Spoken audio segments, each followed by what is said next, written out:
What is up, everybody? Welcome back to the Dynasty Lab, presented by, of course, DynastyRankings.com. I'm your host, Nate Liss. You can find me on Twitter at @AnOutragedJew. And, of course, with me is Mr. McKenzie over here. You can find him on Twitter at JackedUpOnMountainDew. So we're shaking things up a little bit. If you guys caught the last episode, then you heard that there was going to be a website update coming. Promised you Friday. Set ourselves up for the weekend. Things didn't work out the way that we thought. I know Alexander will say his part here in a moment. But on this episode, the rankings have actually been updated. By the time you hear this, they'll probably be live online.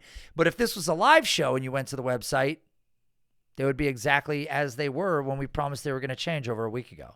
So, is it over a week? No, it's less than a week. I am embellishing, am I not? Close. Might be close. I think we said Friday, so technically, yeah, it would be a week. So by Friday, but yeah, getting the overdue notices are showing up. People are itching for it. But what we wanted to do on this episode is feature our updates as we're going through them. In fact, I've only seen a little bit of the quarterback updates. If I'm being completely transparent, I've not seen running back, tight end, wide receiver, nothing. Alexander's, of course, seen them because he's on that side dealing with the update itself. But what we wanted to do was go through the changes that we've got, because this is essentially 3 weeks of NFL production are baked into this change. So it's a pretty sweeping change, going from essentially end of preseason week 1 rankings that didn't have any NFL data to 3 weeks of conclusive information that we're now leaning into.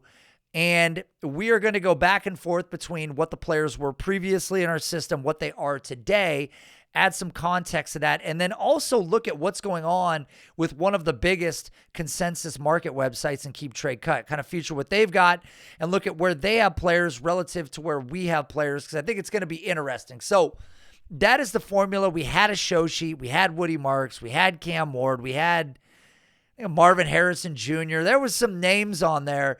But really, I started talking to Alexander, and I'm like, I really think this is the show. Like, this is the journey that we want to take people on. I'm not worried about YouTube.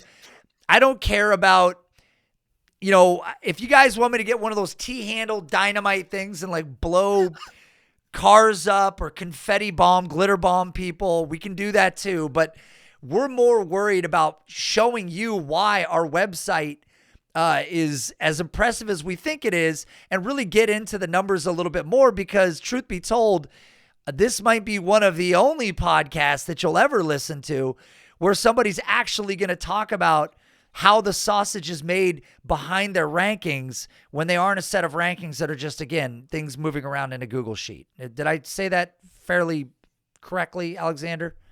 Yeah. No, we've definitely we've put a lot of work into our modeling, and we strive for accuracy, and we want to give a great product to you all to use. And so Nate and I, throughout the years that we've gotten to this point in time, have had a lot of really rigorous discussions over.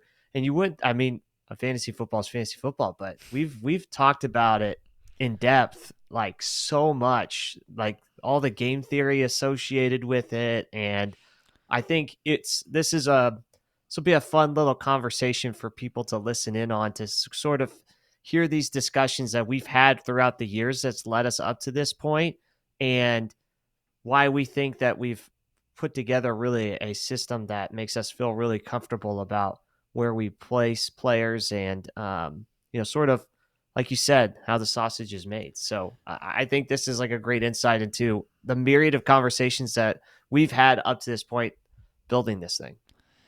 There's a ton of tech behind what's going on. I mean, he's not exaggerating. It was hours and hours of discussions about advanced metrics and which ones mattered more, and running linear regression analysis and validating what we're using so that we're not out there taking, 5 random metrics together, squishing them together and slapping a new name on it and saying, hey, this works. Like, we want to use what's been proven over history, and that's really what's baked in here. So one thing I will say, there is not what I'm going to say is overcorrection, but what we're going to see on this episode is where Alexander and I really didn't want to over-influence our system with too much cherry picking or just sort of human bias. One big thing that we've talked about, and it's built into every move we've made on this website, everything we do is for the most part a math-based, reason-based move. And we really wanted to get away from the idea of a guy could just ascend the rankings overnight. Now I get it. An injury happens. A Woody Marks comes out of nowhere. But we know the history of players that look like that, and he's not going to be RB 13 today. So, and we've also got some stuff that we're building into it that's going to prevent it from jumping further. So again, this is multiple weeks have taken place. And so I'm excited to kind of get into this. So here's what's going to happen. First off, I am going to take you to our website first. So here we are. And then what we're going to do is I'm going to be looking at the old website while we are discussing what's going on with the new rankings off to the side. Now, I know some of you are probably like, man, that sucks. We want to be able to see what you guys are doing offhand. Well, there's a lot of code on the screen and other things that have been developed and put together. So while we want to share it, one, it's not the most aesthetic way of sharing content. Two, there's a lot of like proprietary things. And again, I would say, as I've learned with Alexander, who is infinitely more talented than I am from a coding background, there's not a lot of people out there that are going to be able to go and take these things. But truth be told, I can guarantee you there are people trying to reverse engineer ideas every day with people in the space because they see who's big, they see who's creating good content, they see who's creating accurate things, and they're trying to figure out what's behind it. What boosts have they built in? How did they get to this player ranking? Where are the thresholds? Because I know Alexander and I have tested things, and so I'm certain other people are as well. So for that reason, today you're going to see the website as it exists presently, and Alexander and I are going to be talking about what's going on the side. So Alexander, take it away. All right. What position do you want to talk about first? We got to start at quarterback because I think quarterback is a place where some things have changed. And so it's probably the most interesting place to start. So you've got our stuff pulled up to the side. Now, Jaden Daniels, let me turn on Superflex because that's turned off right now. So Jaden Daniels, previously coming into the year, and for good reason after what he had done in 2024, was QB1 entering the season. And as our highest rated player in the system, he is where everything descends from. So as the number one player in a system that's basically 9999 is the highest score you can get, he was the highest ranking player. But it looks like per the update, Jaden Daniels has dropped about 250 points, which is a negligible amount in the grand scheme of things. So I don't want people to like get carried away with that idea, but he became the quarterback 2. And this is where I think for some people, a lot of more symbolistic football comes in. But we've got Lamar Jackson presently over Jaden Daniels. Is that crazy at all? No, I mean, they're both elite Konami code archetypes. I mean, along with Allen as well. I mean, the top 3 has really not moved. It's just a flip between Jaden and Lamar because we've seen more Lamar, right? I know Lamar's gotten hurt, but on average, I mean, we've seen like Lamar's averaging 23 points a game. Like he's continued the pace that he's had for the last few years, and we've seen it through 4 weeks. So the model is going to favor that. And again, it's negligible because, I mean, Jaden is still, one of the best assets to have in Superflex and still averaging 19, almost 20 points a game. So it's a negligible move. It's a slight, we've gone through 4 weeks now. We've seen a little bit of movement just on their points per game, all the stuff that we care about. And yeah, on a points per game basis, Lamar has been slightly better because Jaden has been out and we haven't seen enough of him. I'm sure that like over time, this will overcorrect back to having Jaden at number 1 because Jaden's got a lot of factors on his side. He's got youth. He's got great weapons. He's got great rookie year. And I think he'll continue that success this season. I think it's just injuries have kind of slowed his 2025 so far. So again, Jaden number 2, Jaden number 3, Jaden number 1. It's really no different. At the end of the day, he's the youngest player amongst this group on here. performed well last year, still performing fine this year. But this is the obvious stuff. So right now we've got it as Lamar, Jaden, Josh Allen, Hurts. So really the only thing in the top 4 is a flip of Lamar and Jaden. Then we get to our QB5, Burrow, still there, even with the 3-month injury, because why would he move? Exactly.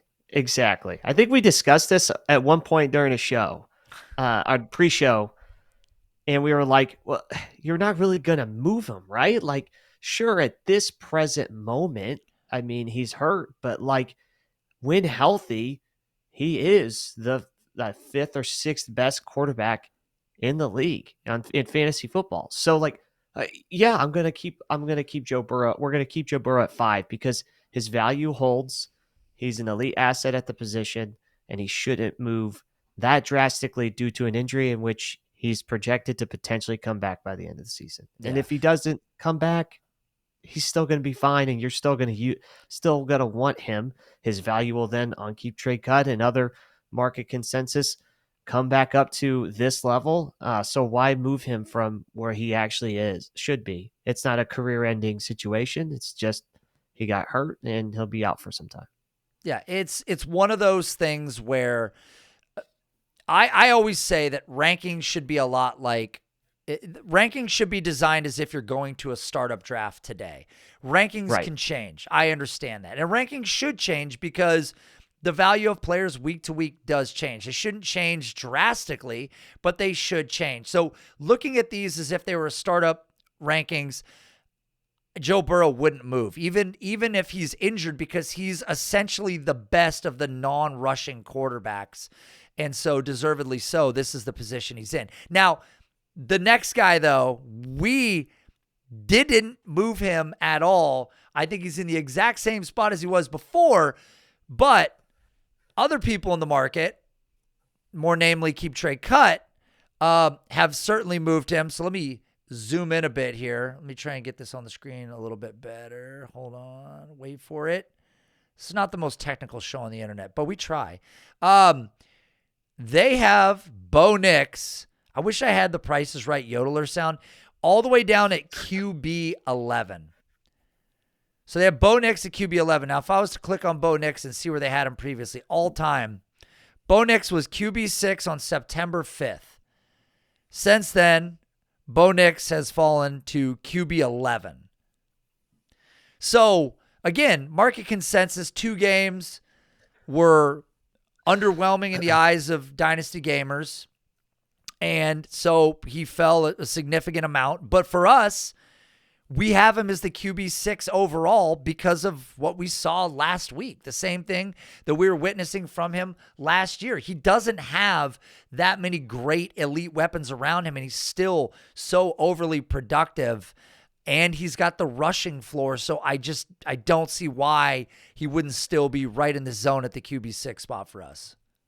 I totally agree. I think that, nothing really has changed other than one bad week 1 game. He may have had a rough game against the Chargers, but he showcased what his upside is. And again, this is his 2nd year at the position, and he's still playing. He's playing at a high level. You expect these guys to go through some bumps, and I just think that Bo Nix is doing the most with the least, and he has the rushing floor. I think that's why we have kept him. The model has looked at it as well. We look at those kind of things for fantasy success. What is the things that associate and have the highest correlation to success? And some of those things include obviously passing yards, first downs, but like there's also things like carries, rushing yards. Those are the things that make Lamar and Jaden the top of the list. And Nix is a blend between the two. And he had a fantastic rookie year showcasing that. And I think this last game against Cincinnati kind of highlights what he could be in the future when he hits that high ceiling that we all think he can. Yeah.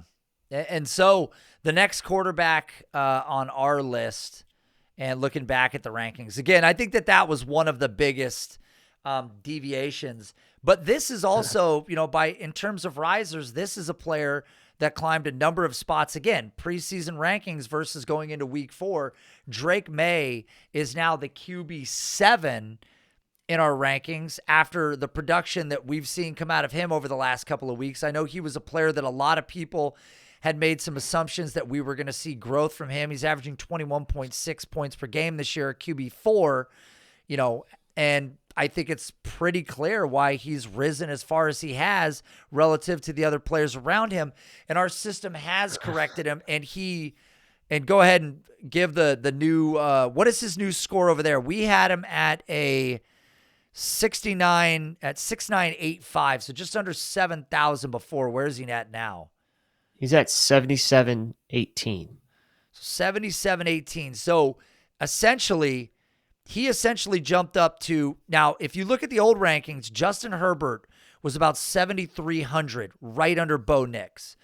But now, with the new score that Drake May has, he's 100 points under Bo Nix. So that gap's been closed, but that's a lot bigger gain in scoring between where Herbert was and where he is now. So I think for all the very obvious reasons, Drake May has bumped up quite a bit. So, yeah, I mean, he was highly touted. This was a guy that was a top 5, top 10 pick. He's essentially a similar situation to Nix to an extent. I mean, the weapons are far worse on New England. He's still averaging, 21 points per game. He's got no running game. That entire offense is going to have to run through him. And he's got a bit of a, rushing floor as well, right? He's had a few games where he's rushed for 45, 31 yards. He's, again, one of those guys that's got that blend, has the arm talent. Pretty young player as well. He's 23 years old, younger than Jaden Daniels. I think he's still sort of growing into his position. And over time, we're going to hopefully see New England invest in some, highly touted weapons to help Drake May hit a higher ceiling. But 21 points per game through 4 weeks is fantastic for Drake May. When are we getting that Kyle Williams breakout, by the way? So moving along on this one, yeah, Drake May is pretty obvious climber, and I'm glad to see. And again, this is with no real human influence at this point. Obviously, the human influence was infused heavily into what the parameters with which this functions inside of has, but this is a lot of the modifications kind of on its own right now. So Justin Herbert, essentially same spot, didn't move. Fair. Brock Purdy actually fell because we had Purdy at 8. Purdy has now fallen to the QB 11. So, some injuries. It's not like the production really fell off. I think, what is he averaging? 18, almost 19 points a game. I mean, again, right. Brock Purdy's averaging 19. Everybody thought Brock Purdy was going to be dust, and he's still been great. So, not worried about Purdy, but he fell a little bit. And in our system, Purdy was originally 7,250. Where's he at now? Because I want to illustrate something. Purdy is now 7,145. Right. So Purdy dropped about 100 points, but he didn't fall as much as people gained points around him. He dropped 100 points, but he moved 5 spots, or 4 spots? You said 11? Yeah. So 3 spots. He fell 3 spots, but only lost 100 points. That's because other players gained value. So this is a really important thing to keep in mind. A lot of times we get lost in the rankings and get concerned about who's ranked above who because, again, it's symbolistic. But the system didn't lose confidence in Brock Purdy. It just gained more in other players. So got to really kind of pair through what's happening to truly understand what movement's taking place. And this is what I appreciate about the gaps that existed in our scoring. There's room for growth. When everybody's a cluster of race cars at the end of the track, it's very hard for anybody to move around, but we've already seen it now. Players gaining value, Drake May jumping up 700 points, but still being behind Bo Nix, who didn't really move at all. I just appreciate that there was room for growth in here. Absolutely. And again, Purdy is doing this also with no weapons as well. And I think that's a testament again to why he stayed at his level and his points per game was still pretty damn high. I think it's, again, like you said, guys like Patrick Mahomes, who now after this like last week with getting his weapons back is going to obviously rise up. He's got obviously an updated offensive line. Worthy has come back from injury, and now we have potential, or we have soon. We'll see Rashee Rice in this offense, and I think we probably will see Mahomes sort of fly up this board as his production gets up. But the problem is, Mahomes for the last few years has kind of struggled on a points per game basis. It's been more of a defensive team and more highly reliant on the run game. And Mahomes has kind of been rough in fantasy, but as of right now is looking like it's a different story for 2025. And here's what you're going to love. We've said it before, and I struggle, and I've said it on podcasts. I have struggled to trade quarterbacks for other players in Superflex. They're just so hard to come by. And here's what's really interesting. We have Brock Purdy ranked at QB 11, and so does KeepTradeCut. Our value for Brock Purdy is 7,100 points. Their value for Brock Purdy is 5,200 points. This is in the same 9999 scoring value system. So in the exact same scoring system, we value him significantly higher because you should. He's a starting quarterback that's been hyper productive in a system that really hasn't surrounded him with necessarily elite weapons, wall to wall like some of these other quarterbacks have. He's been great, like other quarterbacks have been great without elite weapons around him. So again, when you're looking from site to site, these are some of the major differences is where are you valuing players relative to, other positions at other sites. So moving along here, and we'll kind of jump around a bit. I'm trying to think of who was like a big riser or faller in this group. Jordan Love. Justin Fields. Oh yeah, definitely. Fields is the next big one. So Justin Fields currently on the existing rankings. Again, this is coming into the season. We had Fields. I guess it's not that much. Yeah, but we had Fields at 16. Fields is what now in the system? He's 14, but I felt like it was just overall. I think he's still pretty low in the market. I don't know where he's at. Well, in the market. but hold on. That's right. Because if we go to the market to find him, and we go to QB 14, he's not. I don't see, but he's not at 17. He's not at 18. He's not at 20. What? How many points a game is he averaging right now? 20. He's at QB 24.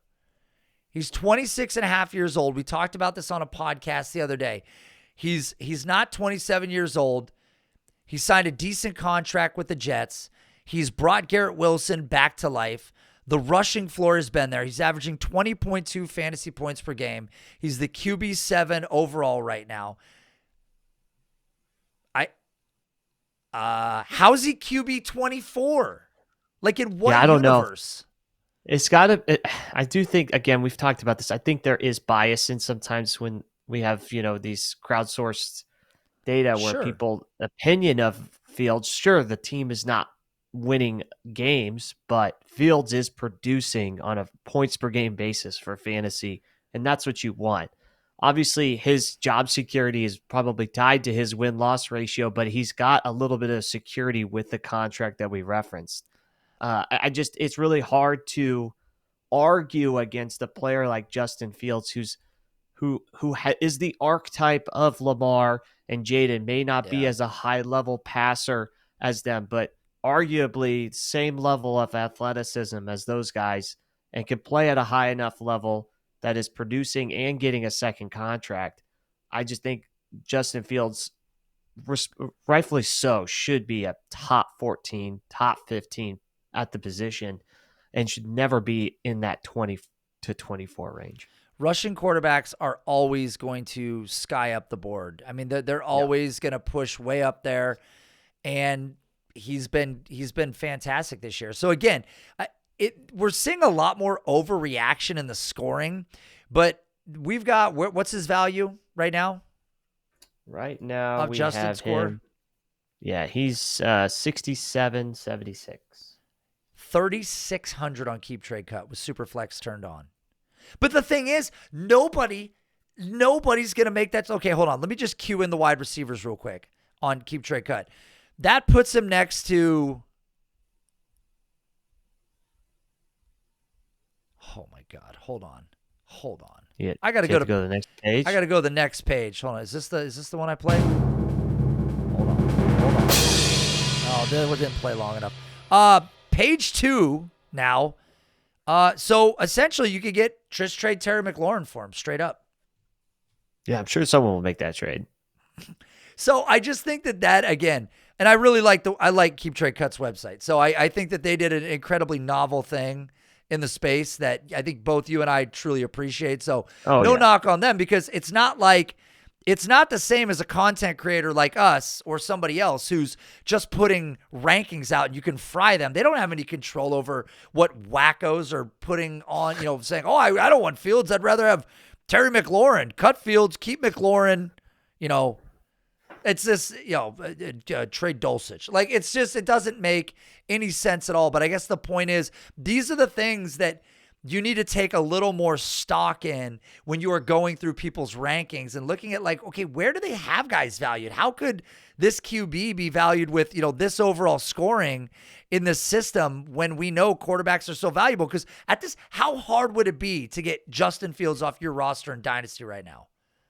It'd be so hard. I mean, you would have to trade like a massive package to get a guy that's top 7 in scoring this season, at least. And it's not like he's an older player either. Like, he's 26, not even 27 years old. Yeah.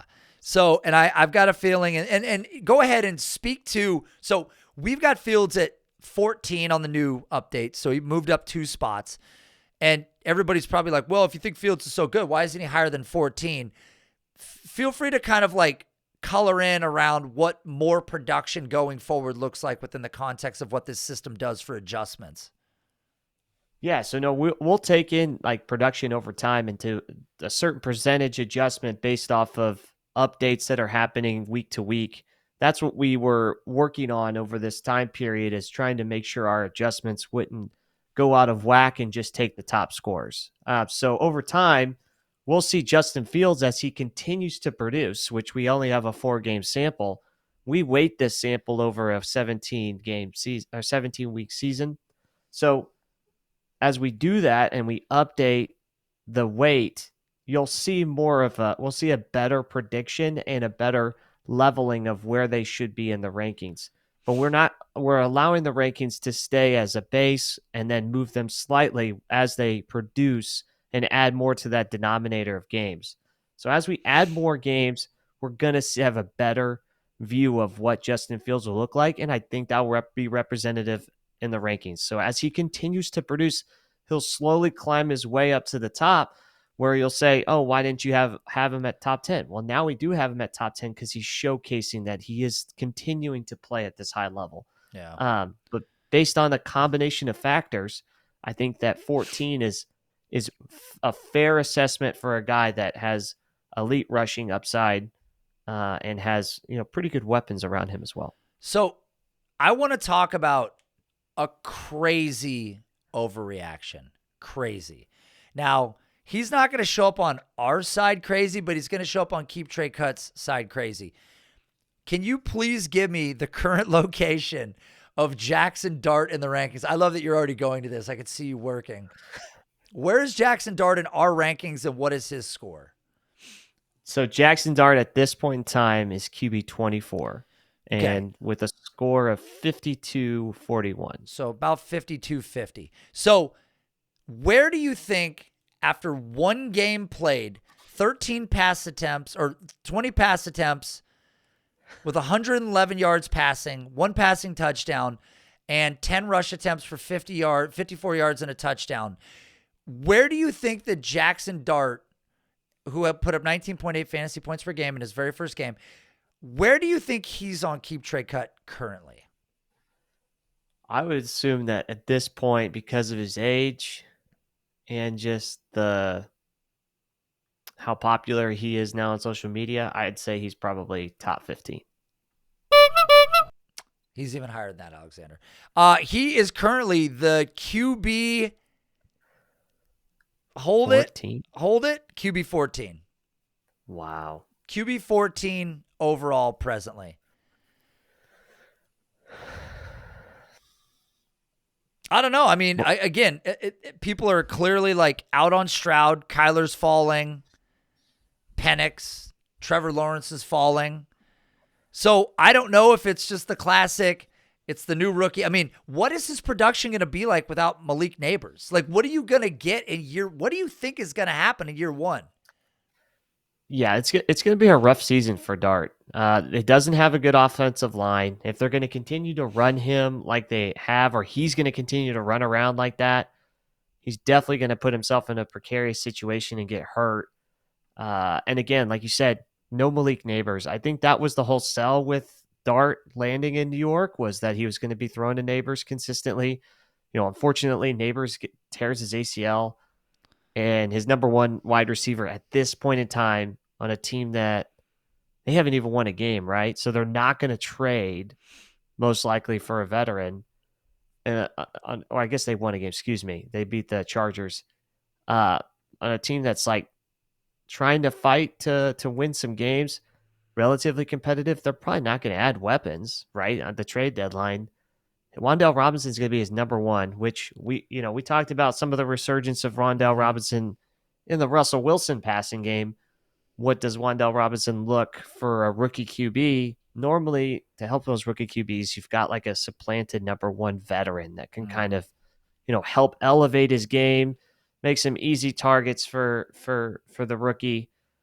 Jackson Dart is in a rough situation. I know that there, is a lot of hype around him, maybe because it's, in New York, and, he's got pretty fresh new running back in Cam Scadaboo, who looks like he's pretty good. I just don't think that moves the needle enough for me to see Jackson Dart make some sort of ascension in year one without Malik Neighbors. The thing for me, the way that my brain works, I'm just like, how are him and Fields 10 spots apart? Like, what are you seeing?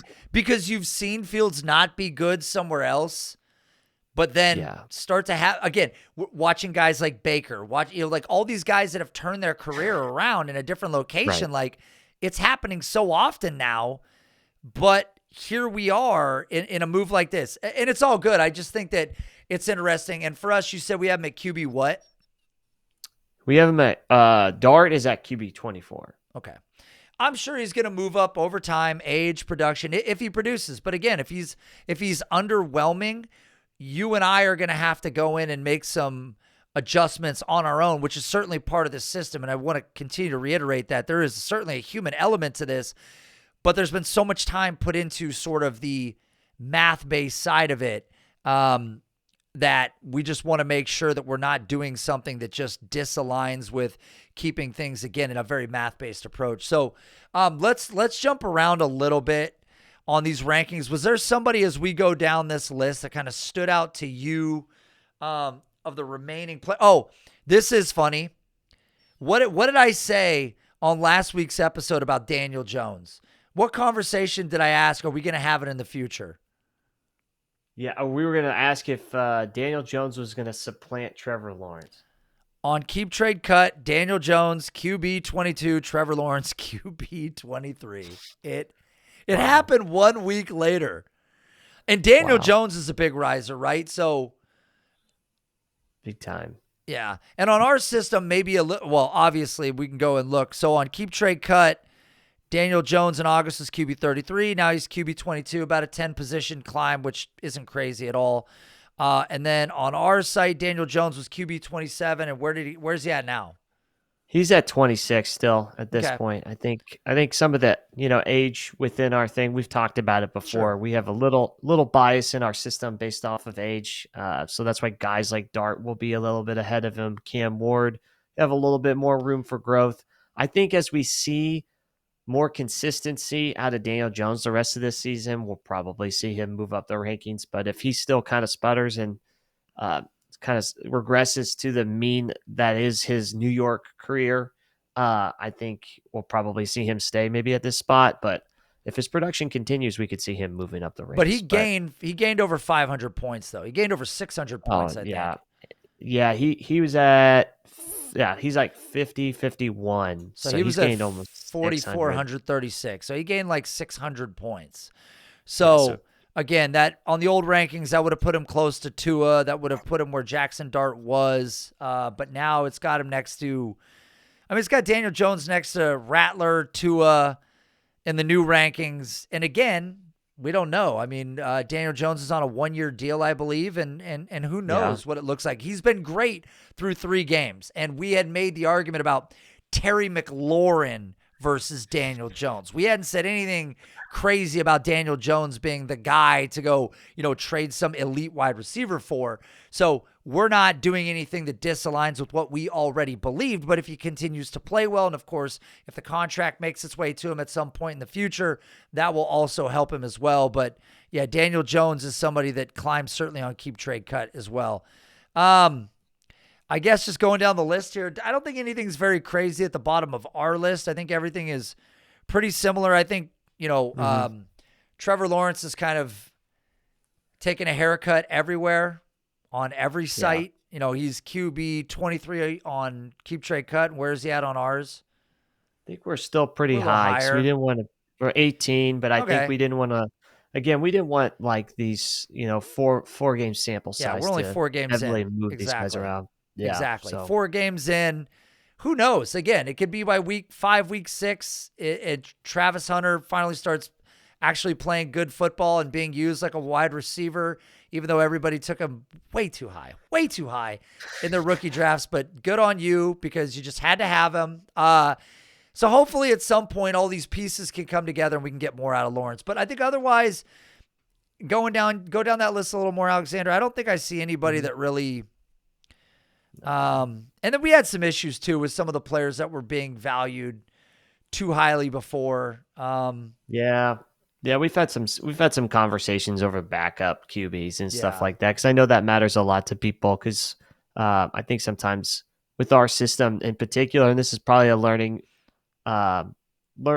moment for us. It's just like sometimes age is a little too much bias in backup QBs, and obviously there are backup QBs that are known that will put up a significant amount of fantasy points per game if they get the shot. So guys like Jameis Winston and such. So so some guys are. And we'll have to look, and it's slowly cutting players. But again, we'll trim some players way out of there. Where did Russell Wilson go? Just out of curiosity. Russell Wilson was 2,900 coming into the year for us. Let's see. Russell Wilson is now 26. Okay. Did you see? I saw a rumor about Cincinnati. You see? Oh wow. We were just talking about it last week. What if? Hey, if they're done with him in New York. What if? Why but not? Anyways. Why not? And if you're in New York and you're not, you've lost your number 1 wide receiver, you have a rookie QB.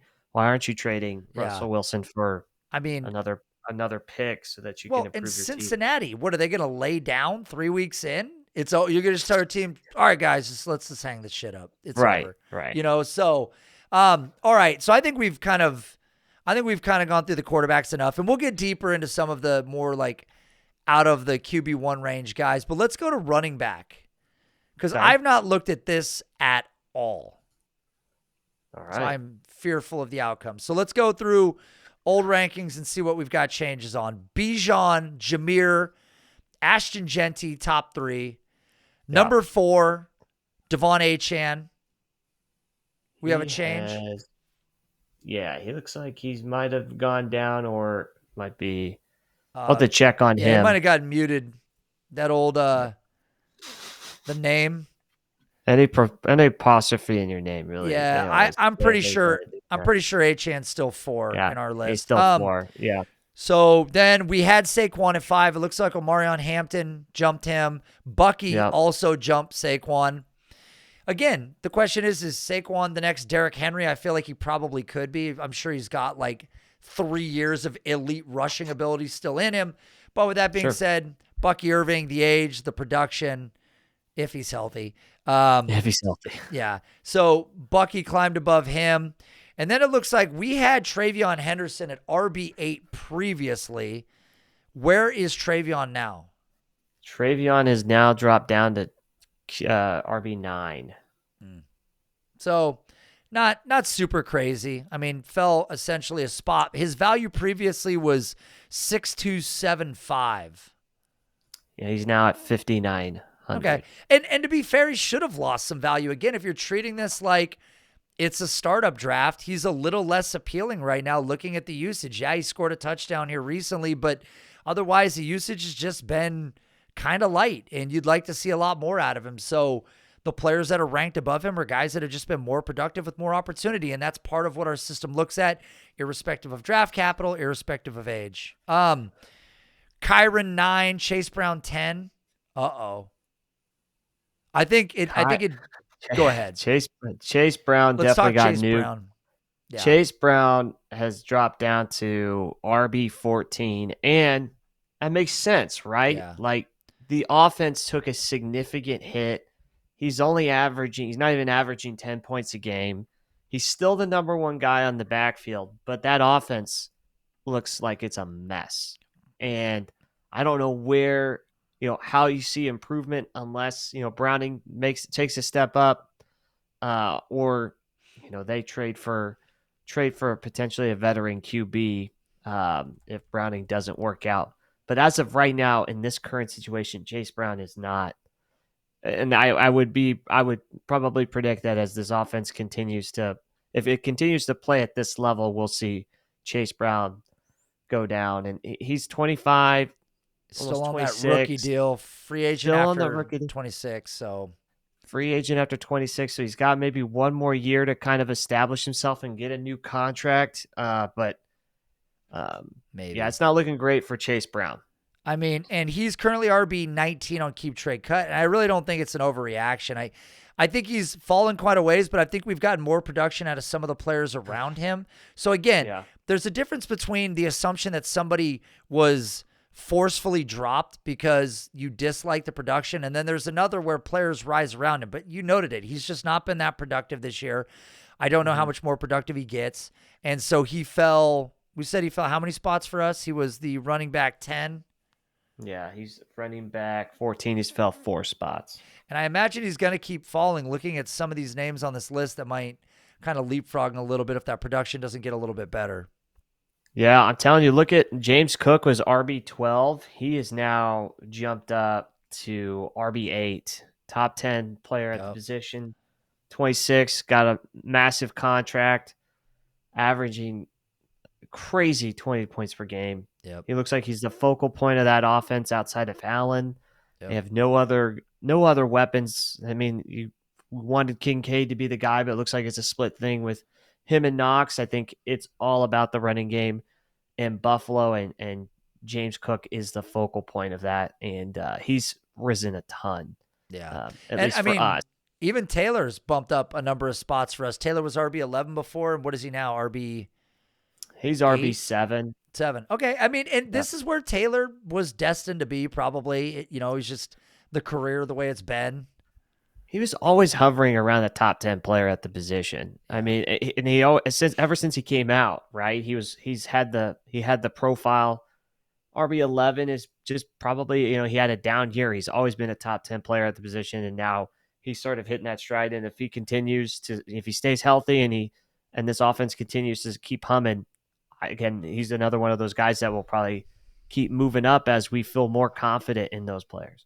So, other notable names, just kind of bumping through some real quick. It looks like the cluster of Breece Hall, Josh Jacobs, Kenneth Walker, Chuba Hubbard, all still kind of near each other. Breece Hall is at this point RB13. Same, didn't move. Jacobs was 14. Jacobs bumped up a little bit. 12. Yeah, Judkins was 20. Judkins was 20. He's 15 now. He's up 5 spots. I would not be surprised that it goes up higher. Just trying to see some of these names. Scadaboo's probably a popular one. Yeah, he climbed. He was 37 before. Yeah, we've got him at 24 now. He'll probably continue to climb if Tyrone Tracy doesn't split that backfield. What's Tyrone Tracy's situation? I can't remember if he was out for a prolonged amount of time, but I can't imagine. I mean, I think no matter what, I think that job is going the other direction. You know what I mean? Yeah, I don't think at this point in time. I mean, there's no way. The snap share and injuries and whatever else is going to hit these players and slow everything down. I think it was a shoulder injury earlier, week 3. But So then going back through this, I mean, yeah, Cam is a big one. I think everything else is pretty. I mean, Charbonnet is one that probably is still sitting. He was 26 before. Where do we have him now? We've got Charbonnet at 29. Okay, so a slight fall. What's his value? We had him at 4048 before. He's gone down a little bit. 404. He's 3904. He's got about 100 points. Yes, yeah. So not a big drop. Again, it's just the thing to look at. I know the spots, players falling, but again, this is where you really got to just take a closer look at what took place. Now, Dobbins was 31 previously. Where's he at now? Dobbins. Couple spots. He's RB 25 at this point. Was 36 or 3965 as his score. And he 4011. Still RB 33 on KeepTradeCut. You know what's crazy? When you look at Dobbins' career numbers, he was always the most explosive running back. Like still doing it. He's still averaging like 7 yards a carry. Didn't he average 6 when he played a full healthy season? Yes. I guess he was that full healthy season in his with rookie Baltimore, year? he was the most explosive rusher. Like, yeah, insane. More than anybody. Yards. He just is, and he's doing it again. Just despite the craziest injury history. Like, wild ACL, grief, Achilles, and to come back and still do it, and still keep doing it. Yeah. On several different teams at this point, doing it now in Denver. I think, it's incredible stuff. Yeah, and you know what's funny? Where's he at? I was just going to say, 2-year gap between RJ Harvey and Dobbins, and I feel like Dobbins has been in the league for 100 years. So, Krosky Merritt, RB 27, we've got him at what? 26. Okay, yeah. So we match consensus on that. So this might be where we kind of converge with them. Caleb, RB 37 on KeepTradeCut. We're clearly more charitable on that one. Yeah, 27. So we're probably going to keep going down. Obviously the youth is extremely valuable because a lot of the guys that are around him are at least 3 years older than him, that are in his spot.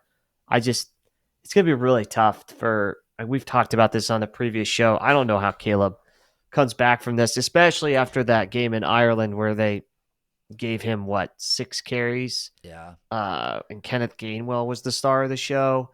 Just not boding well for Caleb Johnson's immediate future, but things can change pretty drastically. I'm just afraid he goes down Kendre Miller career path where don't you do it. That's a concern. I don't know if that's necessarily what happens, but that's a concern. Kendre Miller's my new CEH, if you didn't know that. Another interesting. He's starting to play pretty well now. I know. There's a chance. Alvin Kamara maybe got old. One of the names I was gonna bring up, I was just looking at this list right now. Bashal Tutin. Like, where do we have him? Because interestingly, RB 32. So he's 29 on KeepTradeCut. I thought we were even lower on him. I mean, Etienne's played pretty dang good this year so far, and he's one of those guys that kind of had a resurgence.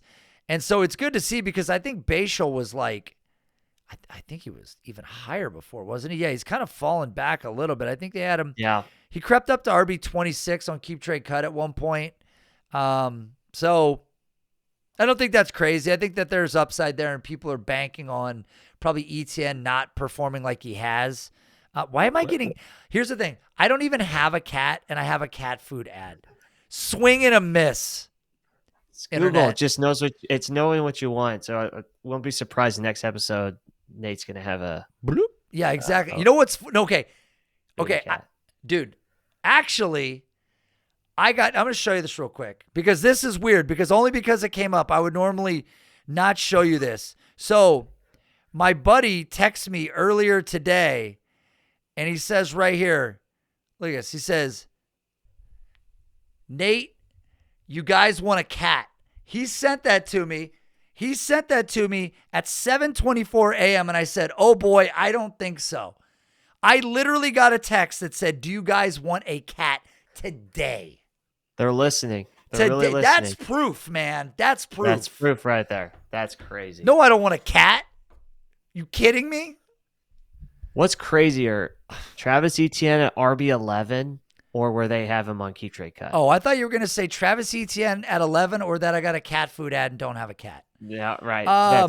So what's the question? I'm sorry, I walked all over your thing. Where is Travis Etienne in, according to the market? Travis Etienne is 23. Wow. That might be the biggest riser. I'll have to look at. He's RB11 in our system. I mean, look at the people below him. I mean, Jacobs has been good, but Breece Hall, there's questions, right? Still there. An injury is what might unlock him. Chase Brown hasn't been good. Waiting for Judkins to kind of get in the passing game more. Chuba, Javonte, Derrick Henry, not as productive as previous. RJ Harvey in a backup role. McCaffrey's McCaffrey. Pacheco, Kamara, Montgomery, Dobbin. Like, yeah. I mean, really, like, go through some of the names.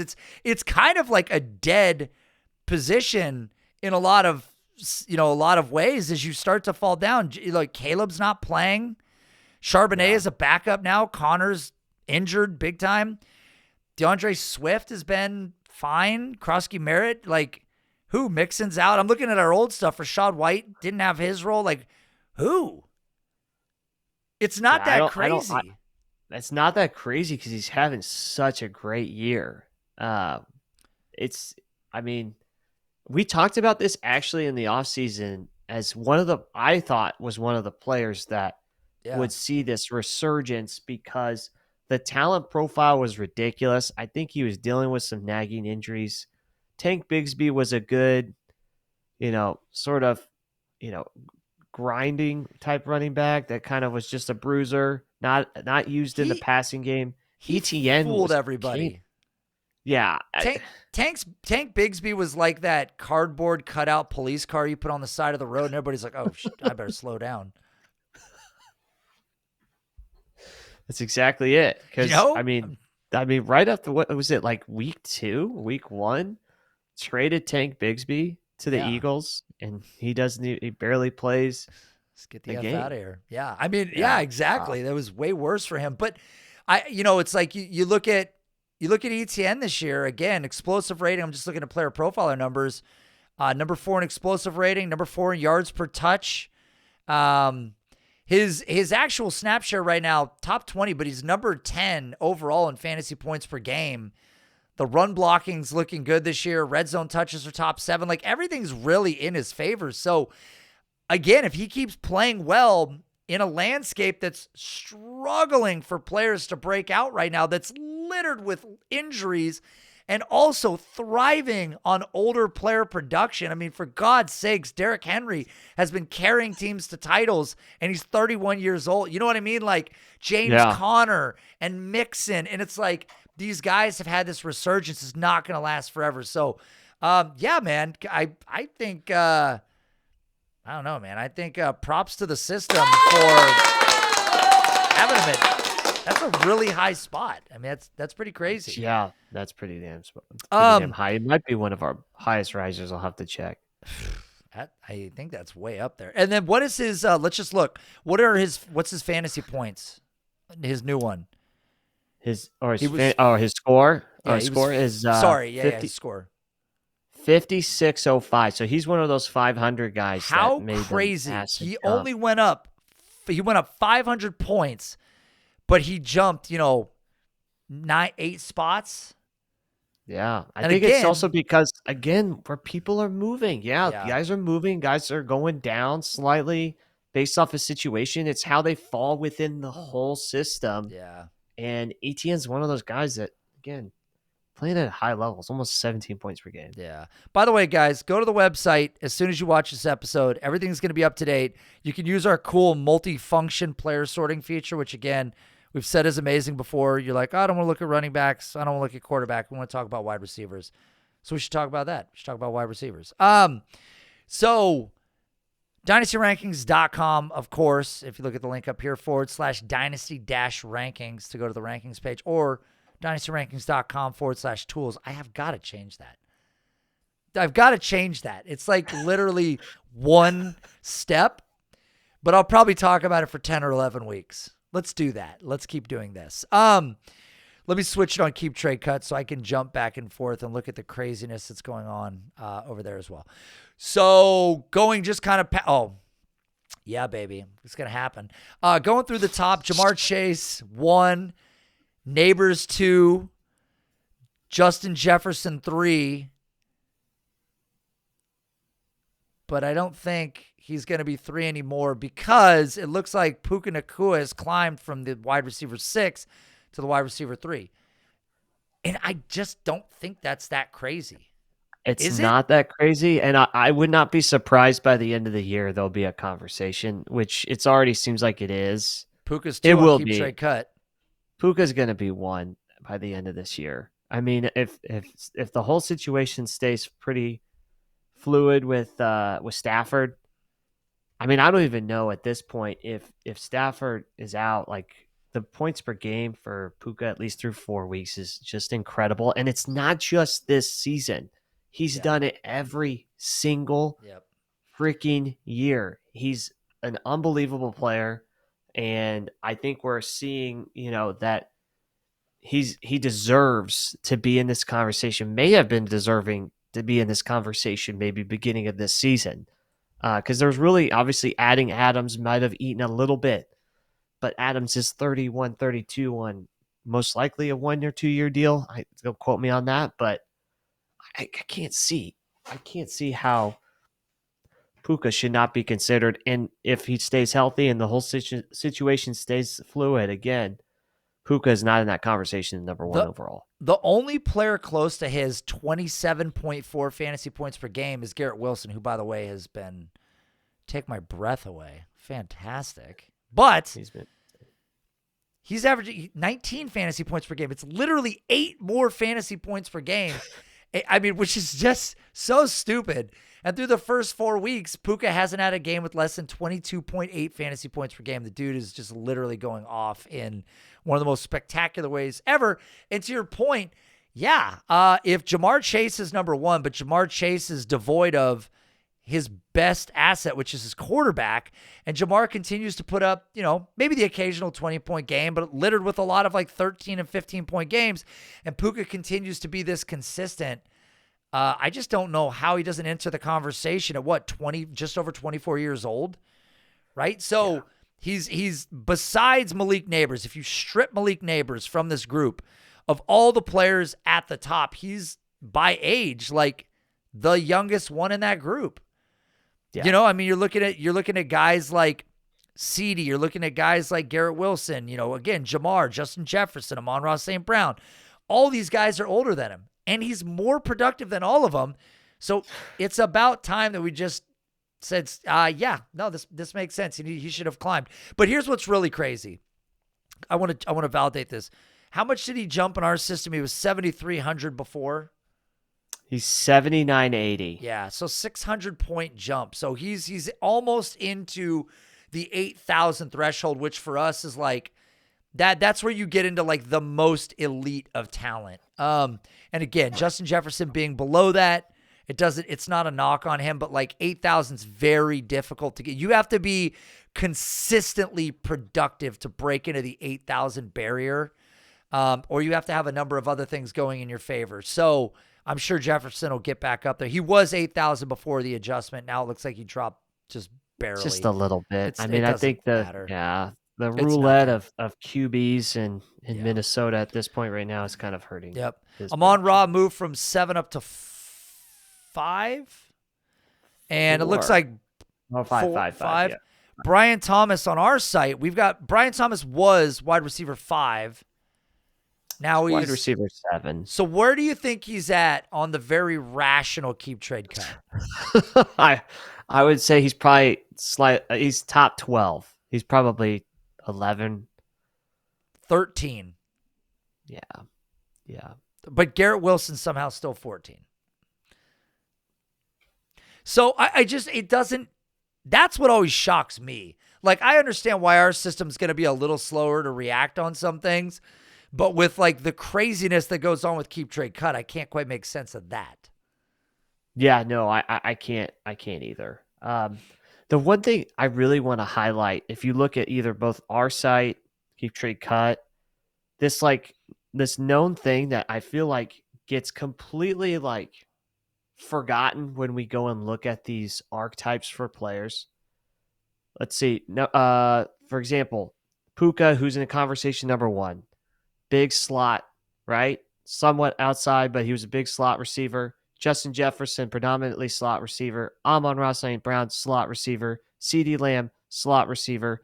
Jackson Smith and Jigba, slot receiver. And then the latest elite 6 foot and above 200-pound wide receiver to play slot is none other than Emeka Mbuka.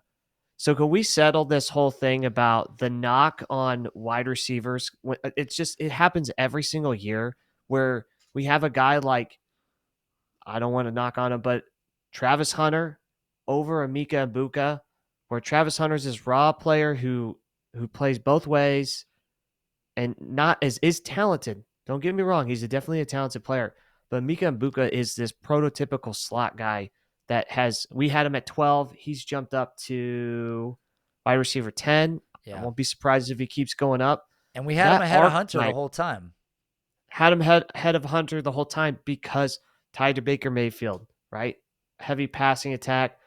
It was insulated for people to, if you really view it, it was insulated in his value because, he's got Mike Evans. He's got Chris Godwin. I just think that like even the NFL does this. They will draft speed over these slot receivers. And then at the end of the year, the top 5, top 10 guys are all these beefed up, supposed to be predominantly slot guys that are playing both outside. And guys like Jackson Smith and Jigba and Emeka Mbuka, CeeDee Lamb, Jefferson, Amon-Ra are all the guys that are going to be near the top in receiving yards and receptions. And the NFL and most consensus fantasy people, when they were talking to you in the market, will tell you, you got to draft Travis Hunter over Emeka Mbuka. You got to draft Henry Ruggs, Jerry Jeudy over Justin Jefferson. And it happens every single year. And I think that's one learning lesson I want people to learn over time is these slot receivers are the archetypes that you want to be targeting as wide receivers because those are the guys that will consistently win you championships. That's what you build your team around is those target hog wide receivers. Well, guys like Brian Thomas are just sitting there at the end of the draft because people have their priors that they bring in. And by the way, September 12th, Travis Hunter was the wide receiver 16 for, by the way, no reason whatsoever, just to be very clear. And then now he's the wide receiver 27. Like, again, he always stood one of the greatest chances to just watch his value just completely slide off a cliff because of one, his situation. Again, nobody loves Trevor Lawrence. Nobody's convinced that Trevor Lawrence is some like elite prospect anymore. Brian Thomas was great in year one. And then you add Travis Hunter to this group. And the idea, we talked about it on an episode or two ago, like the idea that how many times has a guy been drafted this highly but not become the number one? Well, guess what? This is probably the case. This is definitely the case. And you probably never should have had him ranked as highly as you were. Like, again, a lot of people had him at like the 4th pick in Superflex. So once again, congratulations to those of you that were winning titles or competing for titles and you were sitting there at 111, 112. And here he comes. Emeka just comes right to you and it's like, oh, well, there you go. Boom, done. Like, easy pick. Absolutely. I mean, again, like it feels like it happens. It has happened so many times. I feel like Amon-Ra's a harder one because, he was a later round or he's a second or third round guy. But like these were first round picks and Jigba was first round pick. I think he was top 3, but there was still some knocks on him or conversations with him or Addison, right? And Mbuka, again, in a weak wide receiver class with Travis Hunter headlining the whole talent pool.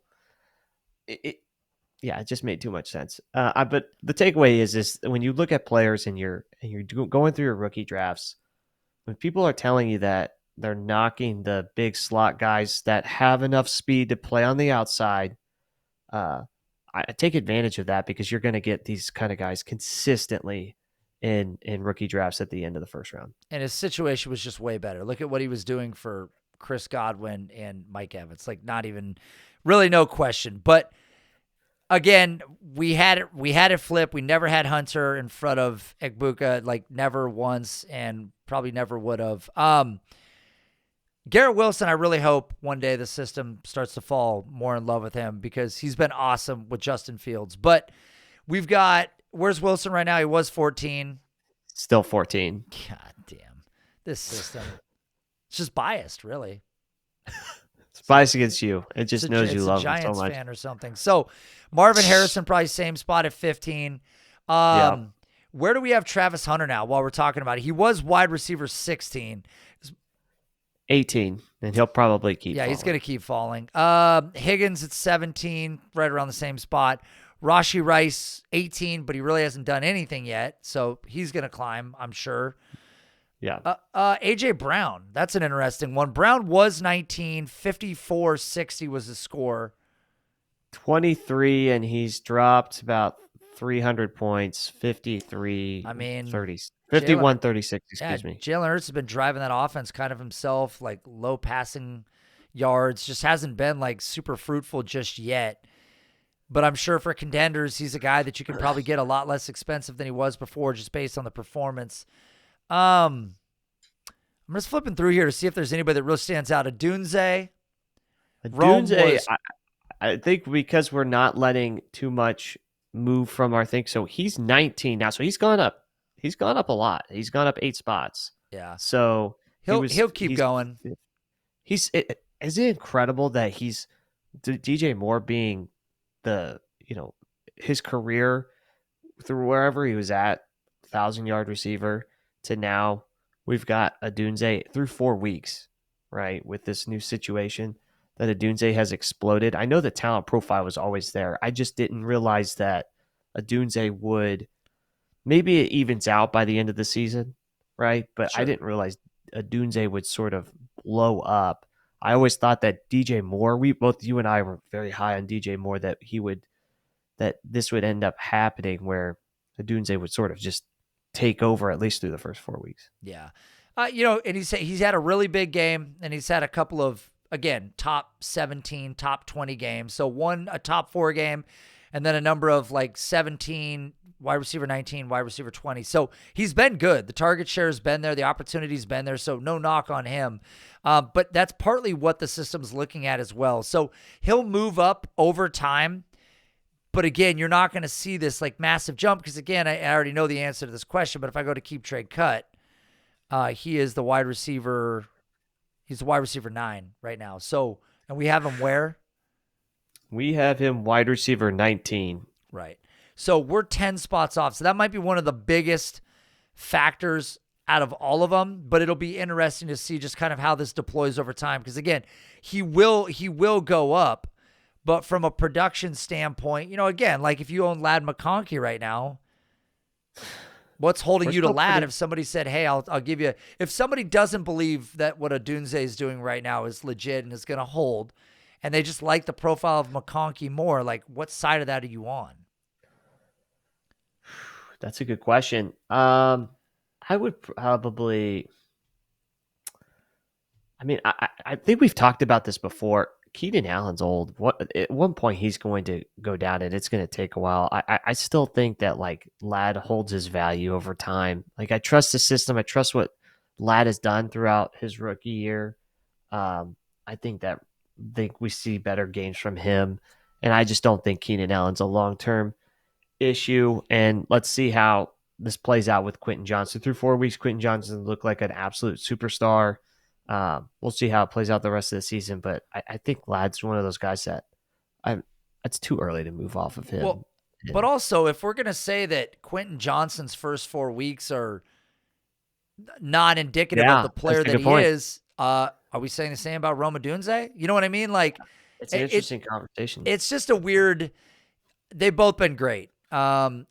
It'll be something to monitor going forward. But again, the system will certainly keep increasing Rome's score over time.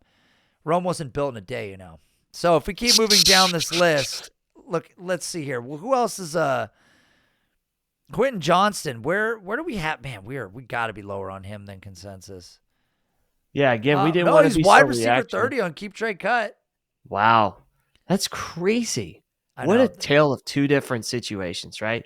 Roma Dunze has a fantastic. I know. This is it. Like Roma Dunze, and are they averaging the same points per game? I think yes, almost dead on. I mean, I don't know if this is up. Should be up to date. Let's see. Yeah, he's averaging 19. Yeah, 19, almost 20 points. Yeah. Johnston's 19.8. Yep. 19.9. Yeah. So they're basically having the same first 4 weeks of the season. Mm-hmm. What's the age difference between the two of them? 24 years old for Quentin, and I think 23. 23. Yeah. For Dunze. Yeah, but that's the point that I'm making. It's like, just based on this, people are like, oh, I expected a Dunze to do that. Oh, no, I didn't expect Quentin Johnston to do that. But they're both doing it. So either they're both real or they're both fake, or your bias is true or you're wrong. I mean, there's 4 ways that this could go right now. I don't know how it breaks down, but it's funny. We've got him at wide receiver what? 30. Same thing. Okay, so same. He'll keep climbing. I mean, he's too young and he's being too productive. Yeah, that's funny. He's averaging more than Garrett Wilson. I was wrong. He's the closest to Puka. Wow. Never thought wow, I'd what a say that. statement. What a statement. Yeah, never thought I'd say that. Going down the line a little more, I don't know if there's anybody else that's worth kind of noting. I think we're an hour and 10 minutes in, by the way. No, there's not really. Rashad Bateman's still just not getting into that top 10 status. Hard to see. I don't think anybody is really. This Maybe is just Waddle. I think Waddle's probably going to move up now, right? Like a lot over time. Waddle's 31 on KeepTradeCut. 31. We're pretty low on him. 41. I can see him fly up. Well, again, this is not knowing Tyreek is out for probably his career. Yeah, it was a really bad injury. And he's only averaging 11.9, averaged 10 fantasy points per game last year. He was wide receiver 50 last year. He's wide receiver 30 this year. Well, maybe he could see a resurgence. We don't know. I don't really see a lot of really interesting one. Curious. What do you got? I don't know if there's. There's a lot of guys, these fringe guys, the Torrey Hortons of the world, which they have interesting profiles, but I don't see them getting a target share or. Where do we have Zay? Crazy points per game. Zay's 19 on KeepTradeCut. Looks like Zay is probably in that same range. 21. Okay. Yeah. He's had a great year, but I think that this is just like the verdict's kind of out on Zay. Like he's never going to get like that big. He's probably in that Jameson Williams just realm of like, he's definitely better than Jameson Williams, by the way, but I think he's just kind of stuck in that realm of hard to move him up beyond this point. He could bump up a little bit. He's just a boomer bust kind of guy, unfortunately. Like it's a high-end wide receiver 2 at best, right? Because of the fact that we just have such a I don't know. I thought through the first few weeks with Lamar that he was going to hit potentially his ceiling and he was going to see a higher target share. But with the injuries, I mean, he's averaging 29.5. He's number 6 in target share on the season. Yeah. So I mean, it's up there. It's just the ceiling's just a little bit limited. His opportunity's way up this year. It's just a matter of getting the red zone looks, which is something that I think this is what had come up with some people when I had talked in the past about it. I think he was, where was he at red zone last year? He was number 59 in red zone targets last year with 8 total red zone targets. That was one of the big things. One of the big knocks on him is just people said he just wasn't around the end zone enough. And you're kind of seeing it with some of the production now. He's 11 targets, 7 catches for 75, ends up being 14.9 points. Last week, 7 catches for 74, ends up being 14.4. Like just not converting into the end zone to turn that into a 20-plus point week. And that's really hard to do if you're not putting up like you did in week 1. You're not putting up 140 plus receiving yards. So probably a fair position.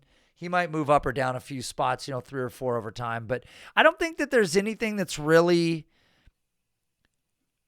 crazy in this group anymore. I know Matthew Golden's kind of, we're probably similar to KeepTradeCut. Golden's 28 on KeepTradeCut. Golden I saw him. He's right 4 down from where you're at right now.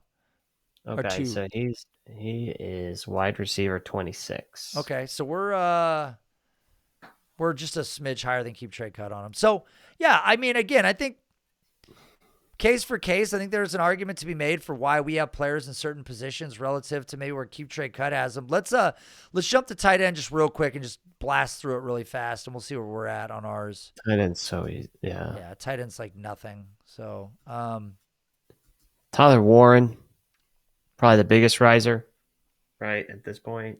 I think. Yeah, what's his value? No, he stayed the same. I guess he's 3. So it's still Bowers, McBride, Warren. Kraft. We were Laporta, Loveland preseason, Kraft, but Kraft looks like he's moved above Loveland. Should have. Yeah.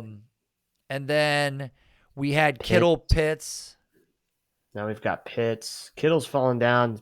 Obviously, the injury. Yeah. I don't know if anybody in here is like a massive riser. Ferguson didn't move a lot, it doesn't look like. And Njoku, we had him at 16 preseason, which is really interesting because I think people had him a lot higher in some places. Just expectations. Got him at 19. Yeah, so he fell. Okay. Mark Andrews was tight end 19 before. He is now gone to tight end 23. What about Fannin? We had him. Fannin is 25. right next to his teammate. He's gone up to 20. Yeah, and he's going to keep rising for sure. I'm just trying to see if anybody like really surged. I don't know. We had Goddard. We made a Goddard kind of low, it seems like. Yeah. That's interesting. Goddard, I mean, it's probably an age thing at 31. Yeah, it's definitely an age thing. Like he's got good. Nuked. He's just older, and obviously he's got a pretty bad. Well, like even Juwan Johnson's. I mean, he's been productive, but again, at 29, I don't know where we have him at. Here's the question: at the end of the year, will Tyler Warren supplant Bowers? No, at the position. No, you don't think so? No, because of bias. No, I think because of what Bowers did in year 1, it's the same as what happened with Kyle Pitts in year 1. I think that there's going to be like not that it's potentially not deserved, but I think that there's going to be something.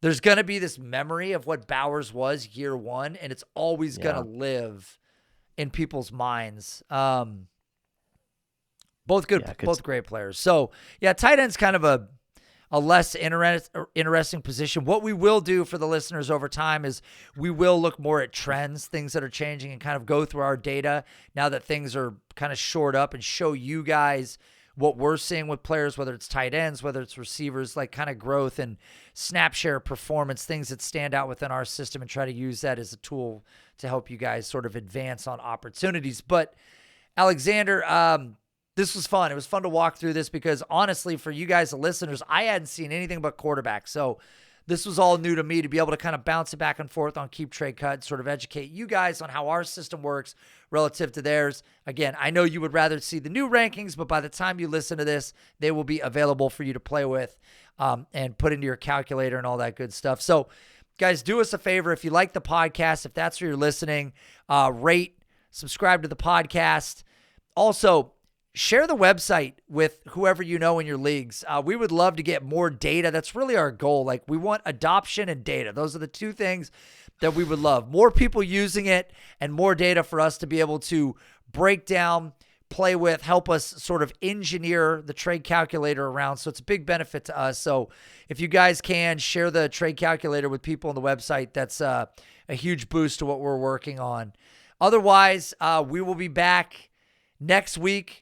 Back to our normal game. I think Alexander and I talked about kind of doing an audit every 4 weeks or something and just looking at where things have changed. So movements will be a lot less drastic than this going forward, but we thought this was a pretty important one to break down because there were so many significant changes within these rankings this week. So, Alexander, you got anything else before we sign this thing off? No, I'm good. I'm ready to push this stuff out for you all, and excited to see the new trades that are coming through. All right, man. Well, thank you again to everybody for checking out the show. Go check out dynastyrankings.com, and we'll see you next week.